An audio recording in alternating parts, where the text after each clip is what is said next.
si Sisa. Luha at pasakit ang tangan ko araw-araw. Ako'y isang sawimpanan sapagkat ako'y nakapag-asawa ng isang lalaking irresponsable. Walang pakialam sa buhay. Uuwi siya kung kailan niya ibig sapagkat siya'y nasa sabungan. At kung mainit pa ang kanyang ulo sa kanyang pag-uwi, tiyak ako ay masasaktan. O di kaya ang aking mga anak. Ang mga anak ko ay nasa kumpento at nagsasakristan.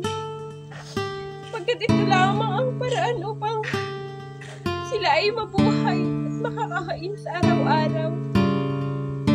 Ang asawa kong sabungero ay walang pakialam sa kanila.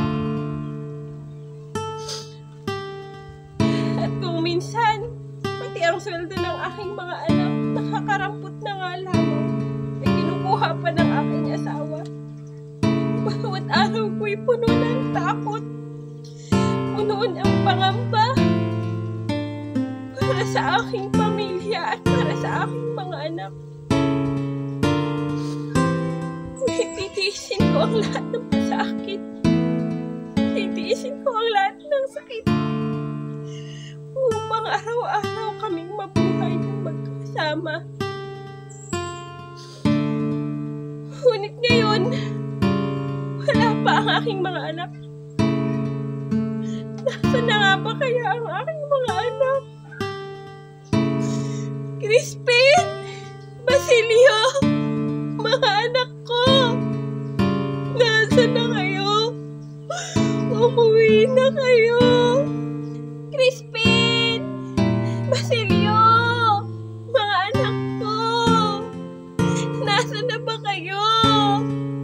Mga anghel ng buhay ko, umuwi na kayo!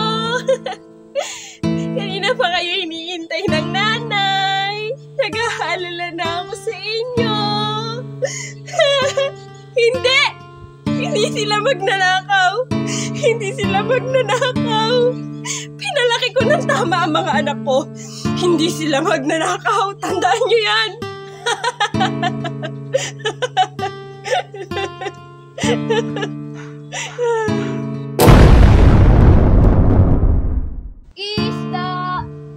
Isda, kayo riyan.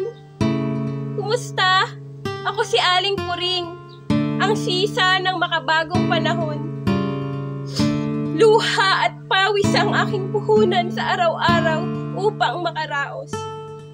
Pagsikat pa lang ng araw sa umaga, eto, kumakayod na upang may makain ang aking mga anak. Madalas, tinatawag nila akong sawimpalan sapagkat ako'y nakapangasawa ng isang batugan. Walang alam kundi magsugal at pinapabayaan ng aking mga anak. Wala siyang pakialam sa 12 naming mga anak. Hindi rin naghahanap ng trabaho. Kaya wala siyang kita. Tapos, pag-uuwi pa siya ng bahay at walang pagkain, tiyak magwawala. Hindi lang ako yung sinasaktan niya, pati yung mga anak ko. Pero ayaw ko siyang iwan. Kasi ayaw kong mawala ng ama ang aking mga anak. Ayaw kong maranasan nila ang hirap ng walang isang ama. Ayaw ko ring tumigil sa paghahanap buhay kahit labis akong nahihirapan. Sapagkat paano na lamang kami? Paano kami kakain? Paano matataguyod ang pang-araw-araw naming pangangailangan kung susuko ako?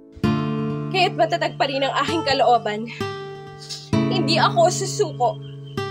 Dahil alam kong kailangan ako ng aking mga anak. Kailangan ako ng aking pamilya. Hindi ako susuko kahit anong hirap ang danasin ko. Kahit magkandakag-dakuba ako, sa sobrang hirap gagawin ko. Makaraos lamang ang aking pamilya. Hanggang kamatayan, lalaban ako para sa aking pamilya. Habang ako'y may hina. Pagkat sila ang aking buhay. Ang tingin sa akin ng iba ay kaawa-awa. Ang iba naman ang sinasabi ako raw ay martir. Ngunit wala akong magagawa. Kung ito ang aking kapalaran, kung may tutulong man sa amin, lubos akong magpapasalamat. Ngunit kung wala naman, bukal sa loob kong tatanggapin na ito ang aking buhay.